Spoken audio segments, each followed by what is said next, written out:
handoff, Adrian up the middle, room to the 20, cuts to the left to the 25, and Adrian's loose! He splits the defense! 50, 40, 30, goodbye, baby! Touchdown! We bleed purple, and our bones are gold. Hear the horns coming out of our dome, behold. We are Minnesota Vikings fans. We love when a player scores, we roar, ignite the stands. Hey everyone, you are listening to the Purple People podcast. I got Adam Carlson.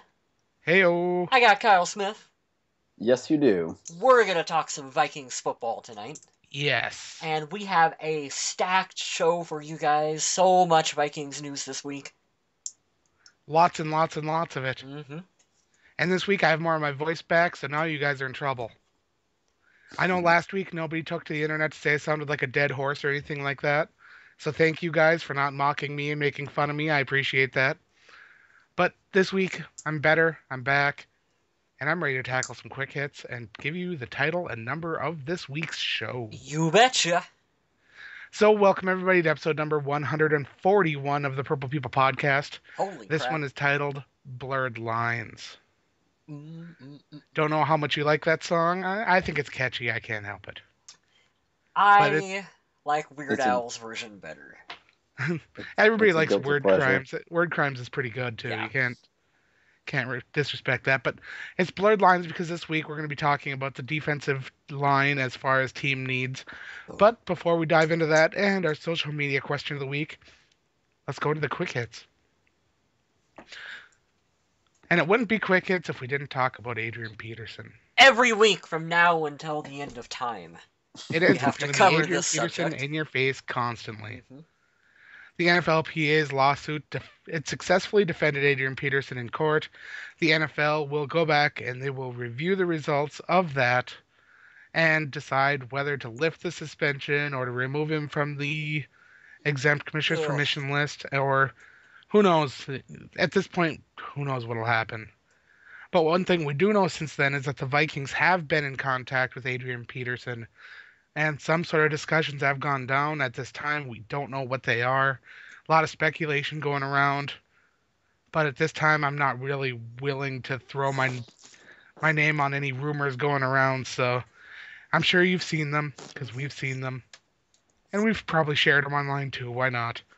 Lots and lots. It's interesting. Yep, lots and lots of speculation. The latest little bit that Rick Spielman talked to the media, of course he was asked about it, and he said exactly what you would think Rick Spielman would say. Those conversations are between the Vikings and Adrian, and they're going to stay behind closed doors, so the team's not going to talk about it, guys. Right. I mean, there's just really not much to say that we haven't already said about this subject at this point, so... No, you guys know everything that's going on. And social media and everything has us up to the minute on it. And every time anyone sneezes in this situation, I'm sure there'll be an update on Twitter. But any major things that happen, we'll be sure to let you know. Mm-hmm. One of the major things happened, though, when Charlie Johnson was released by the Minnesota Vikings.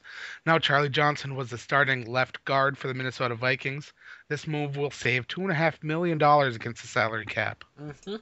And it is a move that many of us believed was about a season overdue for Charlie Johnson. It is. We wish him well in his future endeavors, but it was time for Charlie to go. Charlie seems like a fantastic guy, but he just wasn't working out in Minnesota. And hopefully wherever he goes, he can be in a scheme that can fit him a little bit better, or have a coaching staff that can better tend to his needs. But all I know is that things didn't quite work out here in Minnesota, and I wish him the best. He was a little past his prime. I think he's getting at that point. But I will say this about Charlie Johnson. In terms of just strictly a backup veteran presence, there will be some team out there that needs help at that position, and they will be willing to say, yeah, we'll bring Charlie Johnson in for training camp. Oh, sure. And he will, I mean, I don't believe his career is fully over in the NFL. No, definitely not. He'll get scooped up. Offensive linemen are too valuable. We see that with guys like Joe Berger on the offensive line. Mm-hmm.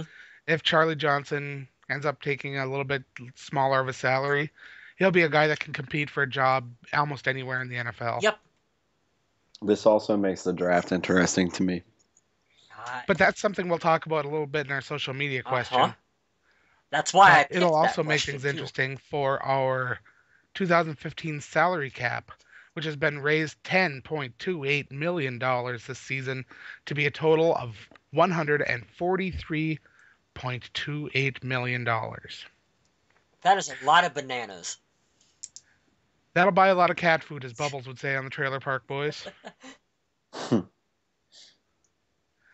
Now, this is the second year that the salary cap has gone up over or equal to $10 million. To me, this is a kind of a cheap move for teams that haven't been paying very good attention to their salary cap and have overspent in the past, and just bad squirrels that don't save their nuts. Mm-hmm. But it does leave the Vikings with a little more room to throw around, and they should be able to still go after free agents if they want. However, Rick Spielman had a quote about free agency stating that the team would more than likely sit back unless something unique pops up. Which is exactly what we say all the time on this show when we talk about free agents, is that the Vikings, underneath Rick Spielman, take the position now of letting the market settle a bit, not going after the big names, and kind of letting the second-tier players come in and sign those ones to contracts. And that quote says pretty much exactly what I expected from the Vikings in free agency this Now, that doesn't mean that if a young, talented player with a lot of athleticism hits the market, that Rick Spielman won't throw some money down at him. That doesn't mean that at all. Because those are the kind of players that Rick Spielman loves. Those are the unique opportunities that he was talking about. Right. Now, what he's talking about is don't expect the Vikings to go out there and try to trade for Andre Johnson now that he's demanded a trade or asked for one from Houston. Or a lot of money. Those kind of situations. Or sign, Ndamukong Suh to a lot of money. Like that. Don't expect that. No, don't expect him to pursue Sue. Pursue Sue? Pursue Sue. That's a Dr. Seuss book. Pursue Sue with Ndamukong Suh. Now, the Lions are losing Sue because they can't afford to transition or franchise tag him. Meanwhile, the Vikings did not use their transition or franchise tag this year. I don't believe they've used one since Chad Greenway several years ago, right? And then they used it only to hold him over until they could sign him to a long-term deal. Yeah. That seems to be Minnesota's thing, is if they're struggling to sign a player to a long-term deal, they'll tag them until that sort of deal can be worked out. I really love our team's philosophy of trying to take care of players while they are under contract, as opposed to doing the song and dance of, well, they're going to be coming up, and so now we're going to tag them to keep them, and blah, blah, blah. Like, I like how they did Kyle Rudolph's contract. Like, that to me is the perfect way to handle that situation. And I expect a situation like similar to that to happen this offseason. Mm-hmm. I expect them to try to sit down and hammer out a long-term deal with Harrison Smith, who's entering a contract year. Mm-hmm. Some of the other players, sure, like Josh Robinson and Matt Khalil, sure, they might be priorities to sign back depending on how they play. But I think that Minnesota's main priority is going to be to lock up Harrison Smith. Harrison Smith, Jarius Wright. And the NFL Competition Committee is proposing that the Vikings and every other team in the NFL allow all 53 players to be dressed and active on game days. This is quite a change because before they had to submit that list of players who could not be active and couldn't be moved into the game if needed. I never really understood that. I can explain that because I have looked into this, because I could not understand why, for all they talk about safety and this and that and the other thing of the players, that you have 53, but you can only dress, 48? Right, they need to have some inactives. Or whatever on game day, so you got your inactives, and then so that would mean, well, if someone gets hurt, then you have to play players out of position, which I don't think, if you actually care about player safety. So I looked into it, and I'm like, what is the genesis of not allowing teams to dress the full 53? This goes back to the way early days of the NFL, when you would have your really good teams would have all the talent, because of how, like, there was no salary cap, whatever, back then. So you would have all your players, your good players on one team, and your upstart, newer teams wouldn't have as many good players on them because maybe they didn't have as much money to spend, they hadn't been around as long, whatever the case may be. So they implemented this rule that you can't have all 53 dressed on game day to make it a more level playing field for both teams. Well, I mean, come on, with the market is now and the way talent is spread out, even on your bad teams like the Browns and the Jaguars, whatever. I mean, Poor Jaguars. yeah, we always got to pick on them. They are still there's talent on those rosters. Let all 53 play because I believe that will allow for more specialized guys to be able to make a roster, and I'm talking about maybe a guy who is a really good kick returner can now make a team early on in his career because you can keep him dressed simply as a kick returner if you can keep all 53 active That's on true. I game mean, in day. the NFL, sometimes it's Yeah. hard to sneak a special teams player through. Yes. He's awesome on special teams, but he's not quite as Mhm. good at linebacker or safety or whatever. And I think that the NFL doesn't have enough of those special teams aces. Yeah, and how many times have we wanted to, early on in his career, we wanted to see Audie Cole play for the Vikings? They're Right. playing they're playing that dumb game of, well, we want him on the roster, but he's not quite ready, so he's not going to be active on game day. And it's like, if you were able to keep Audie Cole active, you could have worked him into a rotation earlier on in his career and get him valuable game time experience. And this is why, like, man, if I was out there, if I was on this committee, I would be like, you got to get all 53 dressed. You And really we do. knew that if Audie Cole could participate on special teams, that he'd be a huge help. Exactly. So I really want this to pass. I really do. Yeah, this would be a nice rule. I think this is something that I would like to see passed as well. I just want to piggyback and say I like your preach about safety and stuff. I mean, when your star, I don't know, your left tackle goes down and you've got to shift people around. I mean, sure, they're athletes and everything, but when you're so out of whack there, going from something that you've probably maybe hinted on in practice a couple of times, but you're not a special at, I just see a lot of bad things happening really, really fast, like an any given Sunday type deal. Well, and if you really want to keep the games competitive between both teams, like we've seen this happen in Minnesota, where you have a string of injuries at your corner position, and then you move safeties to corner in the middle of a game, and it's like, then you get people playing out of position, and it's just let the guys, if you can have 53 on your roster, dress all of them on game day and let them play. I like it. Hmm. And my last quick hit comes from Mr. Warren Moon, who I have nothing but the most respect for, but sometimes I kind of wonder what he's thinking. He stated earlier this week that Donovan McNabb belongs in the Pro Football Hall of Fame. Now, to me, this is really debatable, and it's hard as a Vikings fan because we only got the tail end, washed up, absolutely done version of McNabb. We didn't really get to live through Minnesota seeing the Philadelphia Eagles exciting chunky soup mama version of McNabb. Hmm. And well, McNabb didn't win a Super Bowl ring. Neither did a lot of the quarterbacks that are in the Pro Football Hall of Fame, like Fran Tarkenton or Dan Marino. Still makes me mad that he doesn't have a ring. But who knows? Maybe McNabb will get in. Maybe he won't. But it's an interesting thought anyway.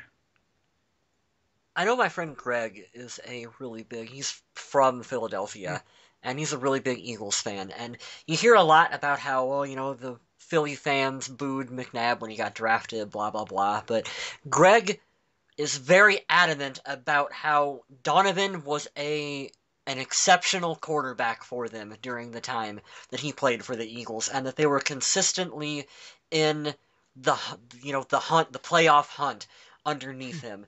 So, I mean, he's an easy to hate on guy, but you can make a strong case for him. But how different to me, McNabb and Dante Culpepper almost go hand in hand. Yeah. The difference though is that McNabb had a longer career than what Dante did. Right. And that's kind of the main difference that you could say between them, I guess. But that's interesting. It'll be interesting to see if he actually does make it to be a finalist in the voting at some point soon, or when that will happen. I don't even know when he's eligible, to be honest. Yeah, I don't either. But hey, it's something to watch for anyway. And now Mr. Kyle West has our social media question. I have us a social media question of the week, which you guys are always free to send any of your Vikings questions to us at Purple People Pod on Twitter, or you can write us to us on Facebook. That's facebook.com/Purple People Podcast. Yeah. You betcha. That's our cheap plug. This question is a great question. It comes from at Rob2_1. He wants to know what is going to happen with David Yankee this year, and how does he compare to my man, my Iowa Hawkeye, Brandon Sheriff? How do those two compare? So, Adam, you want to kick us off on this one? All right, let's see. I haven't done my draft analysis on the tackle from Iowa yet, so I can't really say a lot about him. But I know that David Yankee was held back a lot last season because he struggled in techniques, and they couldn't find a good way to squeeze him in and get him ready. Now with Charlie Johnson gone, you'll see David Yankee, who probably is penciled in right now as the starter, I'm guessing, since Charlie Johnson and Joe Berger are currently out. Mm-hmm. But I expect Joe Berger to be signed back, and expect him to compete with David Yankee and maybe even a rookie, like a rookie tackle guard hybrid, even if it isn't Mr. Iowa here, whose last name I butcher every time I say it. But overall, I don't really know enough about either of these players at this point to really make an educated comment. I'm going to go with a little bit of stuff that I've read on him and stuff that I'm reading now. I would absolutely salivate at the fact if he dropped to the Vikings. Yes. I really, really, really like the number one projected corner. I would love for us to take Trey him. Waynes. He is just stupid fast. It would be great on the outside. I don't know if we can see what we can do with Xavier Rhodes. I wonder what Mike Zimmer could do with a speedy guy. But we're talking about Brandon Scherf. So I'm reading this off of CBS. He's very strong. They mentioned that his first thing. He's very, very strong. But his weaknesses is he likes to settle on his heels a little bit. But the thing that I've heard from multiple people, and this is the thing that I like so much, not only is he like automatically a starter, everyone says that, but he's a moldable guy to where he can go at different positions if you need. You know, just because he was, I don't know, you know more about him than I do, Kyle. Mm-hmm. Just because he was a guard doesn't mean he couldn't shift a tackle or something like that. They said he could go anywhere, and at his position for the draft, for his overall position, he's ranked number 1 coming out. Mm-hmm. He's projected overall at 11, convenient because we're number 11. But I just see a lot of teams ahead of us that need that help more than we do or earlier than we do. But I mean, this is just like a pro caliber, ready to start guy. And I'll end it with they said his player comparison is Zach Martin for the Cowboys. That's a pretty good comparison if you're going to be. That's pretty lofty right there. Yeah. NFL.com actually has him compared to Riley Reif. So there's another favorable comparison for Brandon Sheriff. I'm not a huge fan of Riley. But just a little bit of height-weight comparison between them really quick, and then I will go into kind of what I think. David Yankee is 6'6", 315 pounds, while Brandon Sheriff is 6'5", 324. So you look at their height, weight, and they are very similar players in that respect. Where Brandon has the advantage is this dude is an absolute workout warrior, powerful freak of nature.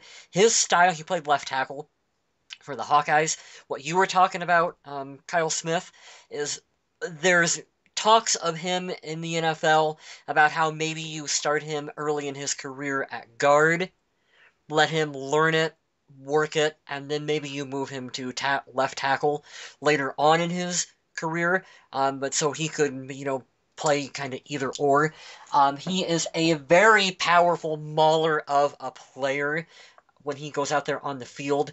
What what will get him is that he relies on his just overpowering strength. Kind of a detriment to him because he's got to work on technique, so that's why people were saying, well, maybe maybe you play him at guard and then move him to tackle later on once he gets that learned. I am a huge fan of him. It's really going to suck not having him in Iowa next season because we were pretty bad last year and we're going to be even worse without him blocking for us. I'm not looking forward to seeing that too much. But how they compare, honestly, I really don't know enough about David Yankee to make a good comparison for them. I will say, if there's any way that we can get Brandon in Minnesota, holy shit, draft him. That would be fantastic. Because you have Khalil on one side, Brandon on the other, or whatever you want to do with the two of them, and then you run your running back to that side because his strength is run blocking. That is what he does. He is going to get a hole, and he's going to hold that hole open for your back. That would be a fantastic addition to the Vikings. Over on the Viking Age, I did a profile of TJ Clemmings, the offensive tackle from Pittsburgh. And I think that he fills the same kind of need that you're talking about, a guy that can fill in at left guard until, if something comes up at left tackle, he could probably swing in there. But like you were saying, TJ Clemmings is a bit of a project. He's strong. He's athletic. He's a multi-sport athlete. He's just a guy that could have the physical talent to play both positions. And the way you're talking about this gentleman from Iowa, it makes me believe that he could fill a similar role for the team. So perhaps after I do my Viking Age profile on him, I can learn a little bit more and be a little more educated. But for now, I'm talking about the type of player that the Vikings would be drafting to fill that guard tackle spot. And he sounds like the kind of guy that you want. But, don't sell short David Yankee because he was drafted for a reason, and I am excited to see him get an opportunity with more of an opportunity to make his presence known on the Vikings. Competition breeds success. Bring in the best, and you'll end up with the best. That's the way it is. And let's talk about the defensive line now, because we are rambling on a little bit this week. But we're here to talk about the defensive line for now. The defensive line doesn't look to be changing too much going into next season. All the starters are returning. You got Brian Robinson, Linval Joseph, Sharif Floyd, Everson Griffin, all coming back. I would like to see a little bit more from Scott Creighton coming into this year. He's a guy that I thought had more potential, but never really saw the field as much as I thought he would. We should see Shamar Stephen develop a little bit more. A guy that I'd like to see Minnesota try to sign back is Tom Johnson. Gotta get Tom Johnson back. That's, I think, a priority for the team as well, too. It has to be. Yeah. It very well could be because he played some lights out football this year. So I expect to see Brian Robinson bounce back a little bit this year. I expect to see Everson Griffin continue to develop and own that defensive end position. Sharif Floyd last year was absolutely dominant. I'd love to see him continue just playing at that level. Linval Joseph got off to a rough start. Got shot. Of course, after being shot in the leg. But I would like to see him being a little bit more of that clogger in the middle. For the profile of signing that he was, he disappointed me a little bit. But I don't see that staying that way because he's just too good of a player. He was quietly awesome for the Vikings. I understand there was high expectations for bringing him in, but I think he quietly put together a good season for the team. He will build upon that. Year 2 underneath the system with Mike Zimmer, he'll benefit from that. As well, all these guys. Like you said, Tom Johnson is going to be one that you're going to want to bring back to the team. Sharif Floyd, the continuing development of him has been a lot of fun to watch. Yes. A lot of people, like you said, Everson, again, kind of year 2 for Everson, I think, will be, even though he's been with him longer, but year 2 as a starter. Year 2 of him starting, like any kind of first year jitters, whatever, are out of it. He's going to be more acclimated to it. Zimmer will know what he can do with him, how to use him. A lot of people talking about B-Rob maybe being on his way out with the team as a possible area that they might want to improve upon. I don't necessarily agree with that Possibly statement. draft some competition, but I don't see him I, going anywhere or anything like that. you took the words out of my mouth, Adam. I think if they're looking at the end in the draft, they're looking at maybe a mid-round pick, someone they can bring in and develop, so that 3-4 years down the line, when B-Rob is starting to get a little long in the tooth, that they have his replacement ready to go for him. I like you said, I don't expect much change to happen. I think that the defensive line for the Vikings is a strength of this team, and Absolutely. it is an area that Mike Zimmer knows how to coach and is going to continue to be like a focal point of this offense, or excuse me, of this defense. Definitely. I'm not gonna hammer on this. All the guys you mentioned are gonna be our starters again. That's my prediction. Guy we didn't talk about too much was Corey Wooten. I think he was like you. I'll steal your phrase. I think he was quietly awesome when he got his chance to fill in, since he was a second string. But I would like to see, like you guys said, I want to see Tom Johnson signed again. I want to see the development of Scott Crichton, because he got a lot more hype than I knew about last year, but he was a rookie.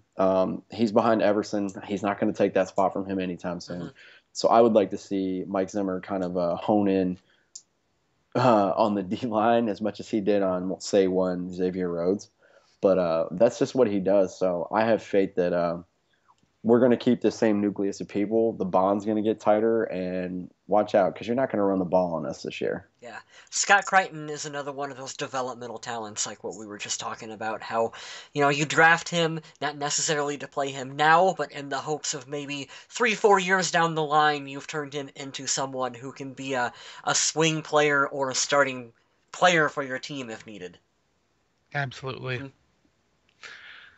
Yeah, so that does it for the defensive line. There wasn't a lot to talk about there.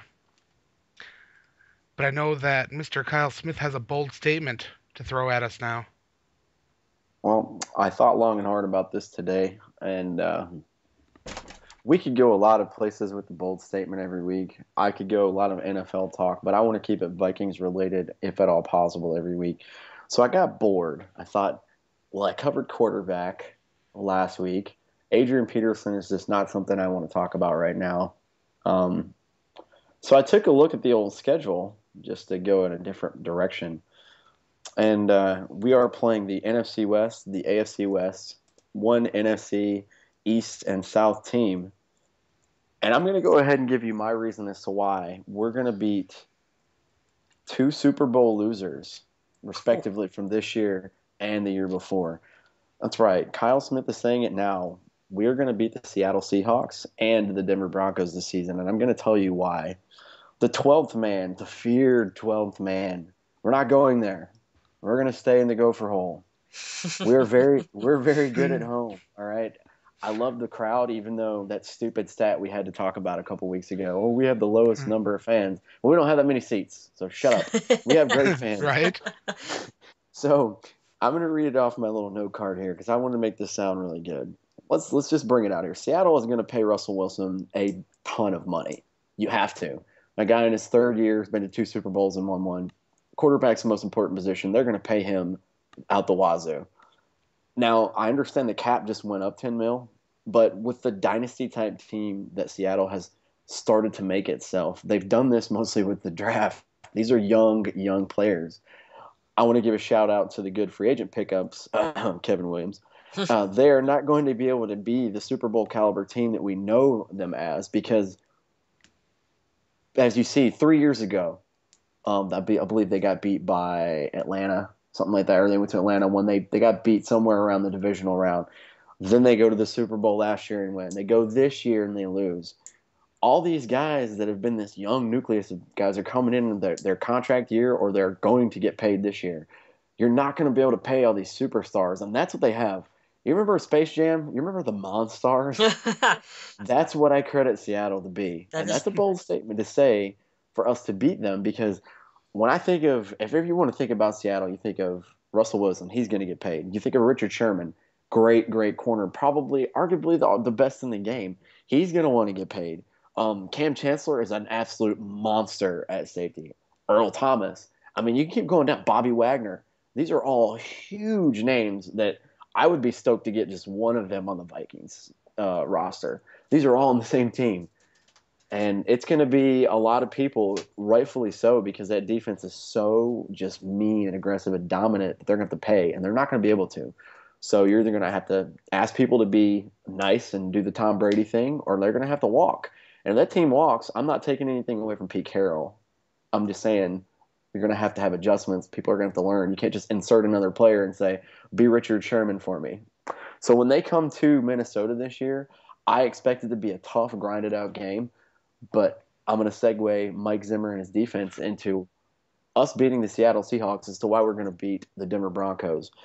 And I'm just going to lay it out there for you. Peyton Manning's getting old. Thank I love you. the guy. I love the guy. But he's throwing a lot of ducks. And I watched a lot of his football last year because I really thought he was going to make a run and try to win the Super Bowl this year. I'm not saying he didn't try.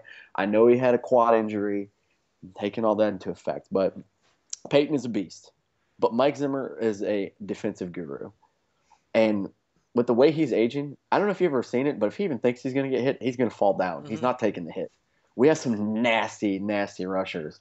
Anthony Barr, Everson Griffin.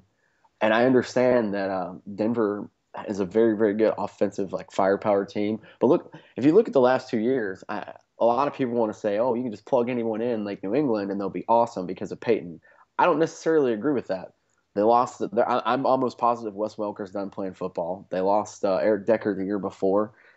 You have good weapons on that team, but you also lost a good running back too. He went to Miami. I don't think that Denver. I'm not saying they're not going to make the playoffs. I totally believe they will. I don't think they're going to be the Super Bowl threat that they are because Peyton Manning's age is starting to show, and I don't know. I think we can take advantage of it. It's going to be a tough test, but we went on the road and won games we shouldn't have before. So I think that's going to be a tough one as well. But I'm going to go ahead and make that my bold statement this week. I'm sorry I'm rambling, everyone, but I thought long and hard about it today. I don't see any reason why we can't stay at home and beat the 12th man and go into Denver and come out with a victory. You picked two pretty interesting teams, in my opinion, to choose for the Vikings to be locks over.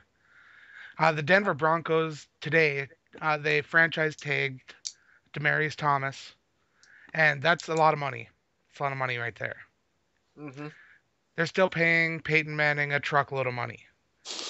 They are going to struggle after signing some top free agents last year, and they're not going to be the same team that they were in the past. Meanwhile, the Seattle Seahawks, yes, their defense is unbelievable. And they're a team that every team would want their defense to be modeled after. The Seahawks' problem isn't on defense, it's on offense, where their offense runs through the running game. And they are going to allow Marshawn Lynch to walk and test free agency, possibly to hope to pick up another free agent, maybe like DeMarco Murray, to pick up the slack. Adrian Peterson. There are some names out there. There are. Mm-hmm. But if Seattle fails to pick those up, they have a running game that is based on play action, that's based on the run game, and they won't have a run threat. As much as I like Christine Michael and I like Robert Turbin, those guys aren't going to strike fear into defenses. Can I jump in when you're done there for Seattle? Let me know when you're done. I want to make a solid point here, and I don't mean to turn this into the Seahawk podcast, but when you think of Marshawn Lynch, I think of Adrian Peterson aggressive. He wants you to try to tackle him because he's going to run you over. But the difference, too, you said DeMarco Murray, and I see a lot of people that are talking about, oh, wouldn't it be cool if he came to Minnesota? Riddle me this one, and I want everyone that's a true football fan to think about it last year. DeMarco Murray, injury prone. Not one of my favorite things to have in a running back because they take a beating. When have you seen DeMarco Murray pull an Adrian Peterson or a Marshawn Lynch and just burn it after he gets to past the line and he makes a defender miss? I can't remember the last time seeing that. That's the difference between a Marshawn Lynch type person, and I totally agree with you, Adam. I think they're going to let him walk. I think that they love him because of the persona that he is in that town, but I think he's out. And I want to quote Shannon Sharp because I heard it today, and I thought it was one of the most intriguing quotes I've heard all off season. He said, Russell Wilson without Marshawn Lynch, I don't even have him in my top 12 quarterbacks. Ugh. I don't know That if I offense is agree going to with look that. completely I different. I don't know if I agree with it either. I love Russell. He played amateur baseball in my hometown. He is a solid athlete, very smart, and to be as small as he is, he reminds me of Drew Brees, and he's awesome. But that was a solid point because you want to say Seattle belongs to Russell, but if you think about the game plan, the ball starts with Marshawn, and I don't think he's going to be there. So, And Vikings fans know that. We've had way too many seasons where the ball ran right through Adrian Peterson. Hmm. The year that Christian Ponder led the Vikings to the NFC to the division championship and to the playoffs. Or Ponder. I actually don't believe they won the division championship that year. I believe it was a wild card berth. But still, the point is there. It wasn't the quarterback, it was the running back that struck the fear. And I'm mhm. wondering if it's that same kind of situation in Seattle or if Minnesota can even find a way to return to that point where their running back strikes the fear. Because as much as I like Jerick McKinnon, he's dynamic, he's speedy, he's shifty, he's all these things. But does he strike the fear? And the answer is not really. See, Maybe I in a year or two he will, but he's not there yet. see. I don't know if in today's NFL you necessarily need a running back who strikes fear, like what Adrian Peterson does. If your offense runs through the running back, you got to. Hmm. If you're going to air it out, then that's fine. You don't need it. Hmm. Like, look how Denver can utilize an offense with any running back they've got. Hell, C.J. Anderson, who knew who he was before this year? Mhm. And he came out and he kicked ass because he was a running back in a pass first offense, and the defense was playing back every play. Hmm. So This it is all just depends on what your offense is, the way you're set up, and I think that these two teams that Mr. Smith chose to have the Vikings beat next season are teams that could look very different from the past couple years. So it'll be interesting to see if his statement is correct. you guys can give me flack. That's why we have it. I don't know if we have anything else for the show, but this is why We we don't. want. If you think I'm crazy, go on the Facebook page, Purple People Podcast on Facebook. Call me crazy. Give me a reason why though. Don't just call me crazy. I might like it, and I don't know. I might print it out and put it in my office at work. But that just wanted to end that with a point.